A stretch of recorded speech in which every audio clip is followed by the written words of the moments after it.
हर हर महादेव। सर्वे भवन्तु सुखिनः। एक बार पुनः आप सभी का हार्दिक अभिवादन करते हुए आज हम सभी श्री विष्णु पुराण के अंतर्गत तीसरे अध्याय में ब्रह्मा जी की आयु और काल के स्वरूप का क्या वर्णन मैत्रेय जी करते हैं उसके विषय में समझेंगे। श्री मैत्रेय जी बोले, हे भगवान, जो ब्रह्म निर्गुण अप्रमेय शुद्ध और निर्मल आत्मा है, उसका सर्गादि का कर्ता होना कैसे सिद्ध हो सकता है। श्री पराशर जी बोले, हे तपस्वियों में श्रेष्ठ मैत्रेय, समस्त भाव पदार्थों की शक्तियाँ अचिंत्य ज्ञान की विषय होती है, उनमें कोई युक्ति काम नहीं देती। अतः अग्नि की शक्ति उष्णता के समान, ब्रह्म की भी सर्गादि रचना रूप शक्तियां स्वाभाविक है। अब जिस प्रकार नारायण नामक लोक पितामह भगवान ब्रह्मा जी सृष्टि की रचना में प्रवृत्त होते हैं, उसको सुनो।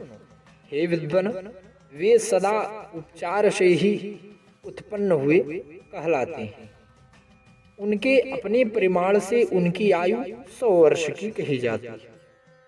उस 100 वर्ष का नाम पर है, उसका आधा परार्ध कहलाता है। हे अनघ, मैंने जो तुमसे विष्णु भगवान का काल स्वरूप कहा था, उसी के द्वारा उस ब्रह्मा की तथा और भी जो पृथ्वी, पर्वत, समुद्र आदि चराचर जीव हैं, उनकी आयु का परिमाण किया जाता है। हे मुनिश्रेष्ठ, 15 निमेष को काष्ठ कहते हैं। 30 काष्ठा की एक कला तथा 30 कला का एक मुहूर्त होता है। 30 मुहूर्त का मनुष्य का एक दिन और रात्र कहा जाता है, और उतने ही दिन रात को 2 पक्ष युक्त एक मास होता है। 6 महीनों का एक अयन, जिसमें प्रायः दक्षिणायन और उत्तरायण होते हैं। 2 अयन मिलकर के एक वर्ष का निर्माण करते हैं। दक्षिणायन में जब सूर्य नारायण होते हैं, तब देवताओं की रात्रि होती है और पितरों का दिन होता है। जब सूर्य नारायण उत्तरायण में होते हैं, तब देवताओं की दिन होती है और राक्षसों की रात्रि होती है। देवताओं के 12,000 वर्षों के सतयुग, त्रेता, द्वापर और कलयुग नामक 4 युग होते हैं। उनका अलग अलग परिमाण मैं तुम्हें सुनाता हूँ। पुरातत्व के जानने वाले सतयुग आदि का परिमाण क्रमशः 4, 3, 2 और 1000 दिव्य वर्षों का बतलाते हैं।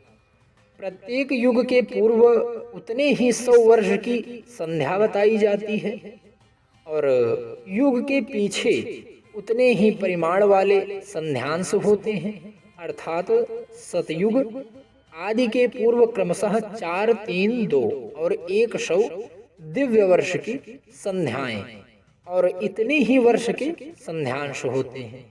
हे मुनिश्रेष्ठ, इन संध्या और संध्यांशों के बीच का जितना काल होता है, उसे ही सतयुग आदि नाम वाले युग जानना चाहिए।